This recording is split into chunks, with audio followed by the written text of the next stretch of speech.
I chose the Rox risers for a few different reasons. First, I didn't want to replace the stock clamps on the Scrambler. Maybe it's just my naivete, but I'm just not really familiar with changing those up, and I thought risers would be an easier solution. Second, I tried a couple of different risers from manufacturers that just used longer bolts and spacers, and I guess the Triumph risers are just spaced slightly differently, because anytime I ran the longer bolts through the original top end of the stock clamps and then tried to run those bolts through the spacers provided by the riser manufacturers, the bolts would just pinch and wouldn't align with the original bottom end of the clamps from the Scrambler. Just trying to get this open without damaging the packaging too awful much. Rox risers are unique because they actually attach via a little stock of metal that looks like, well, a handlebar.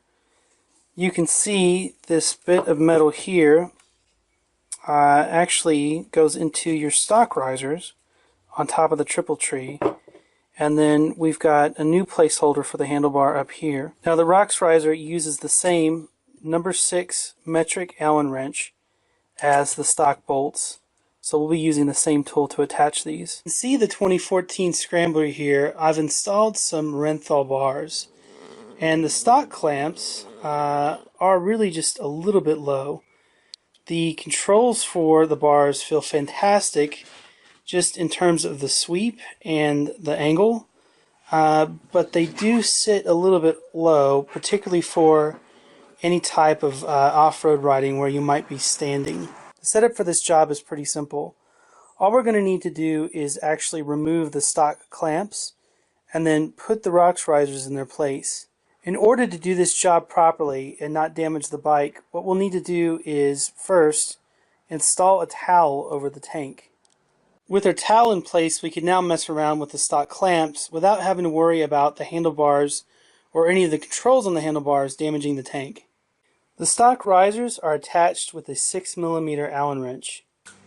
These aren't attached with Loctite or anything, and the bolts themselves are pretty beefy, so we're just going to unwind these and hopefully carefully pull them off without dropping them.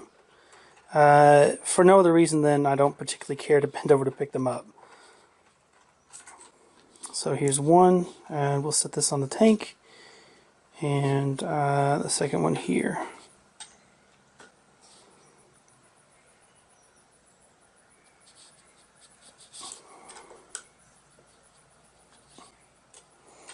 You'll see as soon as we start to loosen the second clamp, sure enough, there go the handlebars. Now, without a towel installed, this movement was pretty slow. I don't think we'd have damaged anything, but, I'd really rather not risk it. I'm just going to loosen this side up, but actually leave it on the bike, just so the handlebars will remain in place. I'm going to go ahead and get the right side riser ready to accept the handlebars.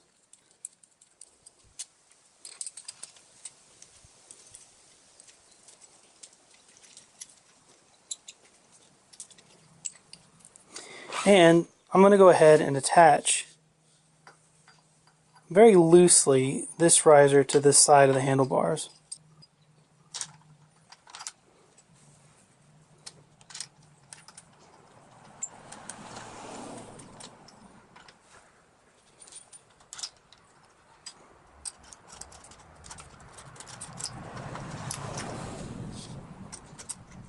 Again, there's no real tension here. This is able to move around freely. Now I'm going to go ahead and take off the stock clamp all the way on the right hand side here and hold the handlebar in place while I do so.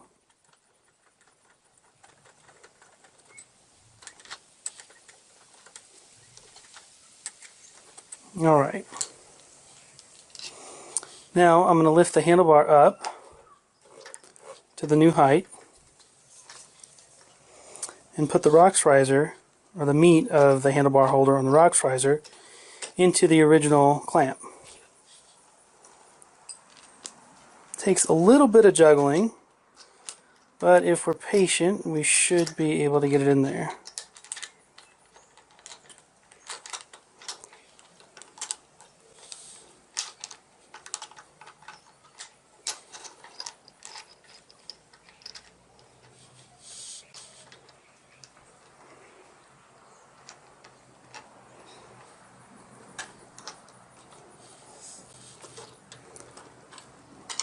I'm just going to get this top bolt here.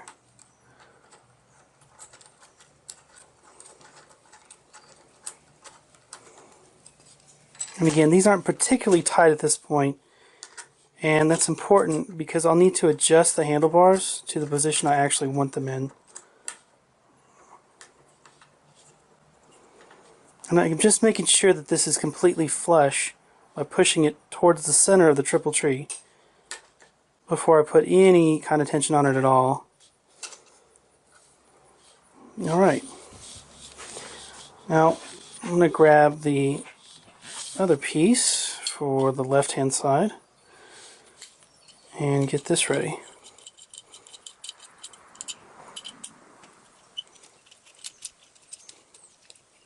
And again, just to make it easier on myself, I'm going to go ahead and install this riser onto the handlebar.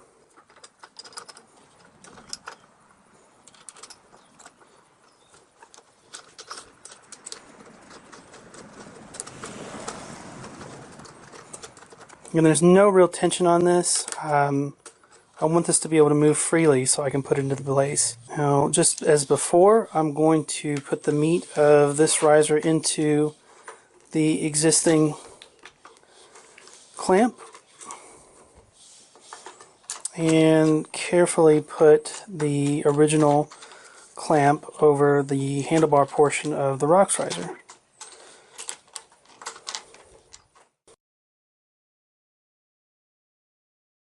I've got the top bolt done. I'm going to try to swing this up and get this bottom bolt here.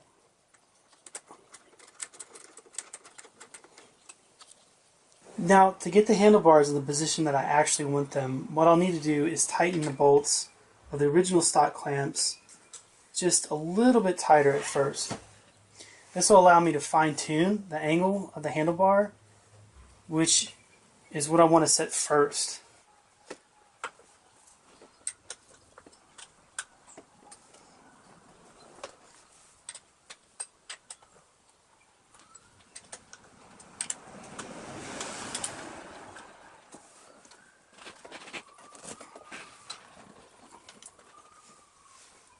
So what I've done in order to get these into position is I've swung the handlebars forward on the risers, which exposed these two Allen bolts. That allowed me to torque those down until the point where they were reasonably tight. Then I swung the whole installation forward, or brought the installation close to me, which allows me to get to these Allen bolts, which are the original clamp bolts, on top. The bar is now basically in position, so I'm going to go ahead and tighten these original clamps down so that I don't have to worry about the risers moving anymore. Now the risers are good and in position, I can't move the bar by putting any kind of weight on these, which is exactly what we want.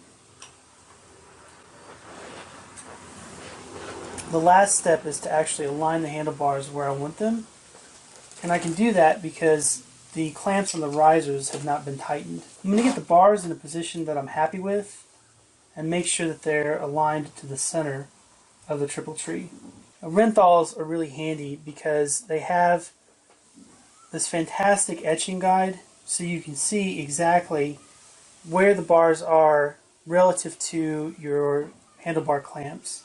Now we're perfectly in center. I've got the grips pretty much where I want them. This is the right cant, and what I'm doing is just getting a scope for the feel of the controls, and then also looking at my mirrors to determine if the bars are exactly where I want them. Of course, the mirrors are adjustable, but I haven't touched them since I originally had the bars on the original clamps. I'm pretty happy with the placement, so I'm going to go ahead and tighten these down, and the method in which we do this is a cross pattern.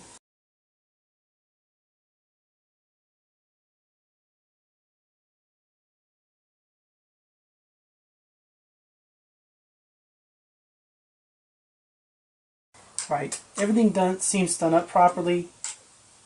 All the bolts are on very tight. The bars don't feel like they have any play to them at this point. So I'd say our installation is done.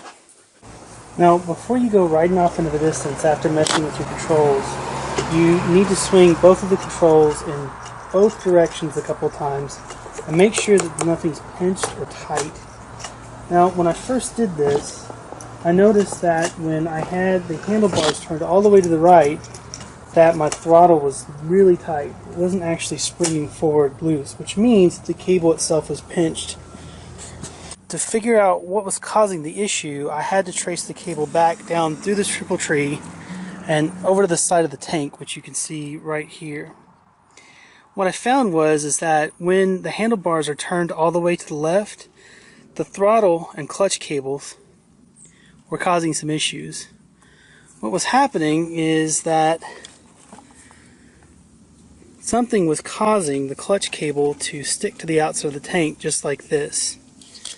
Or excuse me, something was causing the throttle cable to stick to the outside of the tank just like this. And so when I turned the handlebars all the way to the right, that was causing a pinching on this cable. Now, I've pushed the cable back up to try to resolve that issue, but I think that's not really a safe, smart solution. So what I'm going to do is actually use a zip tie here to prevent this from happening again.